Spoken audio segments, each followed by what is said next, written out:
శ్రీవారి కారం, శ్రీవారిని ప్రేమించే వారి కోసం. శ్రీవారి spices, chilli, turmeric, coriander powder. శ్రీవారి కారం, శ్రీవారిని ప్రేమించే వారి కోసం. జీవితంలో ఏదైనా సాధించాలనే తపన ఉండాలి కానీ ఎంతటి పనినైనా సుసాధ్యం చేయొచ్చు. అందుకే ప్రముఖ సాహిత్య రచయిత సిరివెన్నెల ఒక మాట అంటారు, నిరంతరం ప్రయత్నం ఉంటే నిరాశకే నిరాశ పుడుతుంది అని. అలాగే మరో ప్రముఖ హాస్య నటులు ఎంఎస్ నారాయణ తన పుస్తకంలో ఒక మంచి మాట రాసుకున్నారు, ప్రయత్నిస్తూ మరణించు విజయం, ప్రయత్నం విరమిస్తే మరణం అని. ఈ మాటలను స్ఫూర్తిగా తీసుకున్నాడో ఏమో తెలియదు కానీ ఈ డాక్టర్ పట్టుదలతో తాను అనుకున్నది సాధించారు. చూసేందుకు 3 అడుగులుంటారు, అయితే పొట్టివాడు గట్టివాడే అన్న నానుడిని నిజం చేసేశారు. ఇంతకు ఈ డాక్టర్ సాధించిందేంటి, చేసిన పోరాటం ఏంటి, ఈ స్టోరీలో తెలుసుకుందాం. కేంద్ర ప్రభుత్వం పరిధిలో ఉండే కౌన్సిల్ నిర్ణయాన్ని సవాలు చేస్తూ హైకోర్టును ఆశ్రయించారు డాక్టర్ గణేష్. అయితే చాలా ఏళ్ళు వాయిదాలు తిరిగారు. గణేష్ వాదనలు విన్న హైకోర్టు అతడికి ప్రతికూలంగా తీర్పునిచ్చింది. అయితే హైకోర్టు తీర్పుతో ఎక్కడా కుంగిపోలేదు గణేష్. నిరాశ చెందకుండా సుప్రీంకోర్టులో పిటిషన్ దాఖలు చేశారు.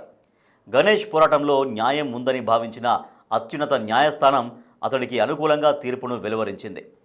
దీంతో 2019లో భావ్నగర్ గవర్నమెంట్ ఆసుపత్రిలో మెడికల్ సీటు పొంది ఎంబీబీఎస్ పూర్తి చేశారు. అనంతరం డాక్టర్గా ఎంపికై ప్రస్తుతం బ్యాండెడ్ మెడికల్ ఆఫీసర్ హోదాలో సేవలు అందిస్తున్నారు. जब मैंने 12th पास किया तब मेडिकल काउंसिल ऑफ इंडिया ने मुझे एमबीबीएस में एडमिशन देने से मना कर दिया, क्योंकि मेरे फिजिकल डिसेबिलिटी की वजह से एमसीआई कमेटी द्वारा मुझे रिजेक्ट किया गया।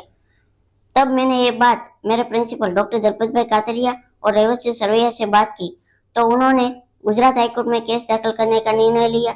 गुजरात हाईकोर्ट में हम केस हार गए और उसके बाद उन्होंने सुप्रीम कोर्ट में केस दाखिल किया और सुप्रीम कोर्ट में हम केस जीत गए और 1 अगस्त 2019 को गवर्नमेंट मेडिकल कॉलेज भावनगर में मैंने एमबीबीएस में एडमिशन लिया और ऐसे मेरे एमबीबीएस की जर्नी स्टार्ट हुई।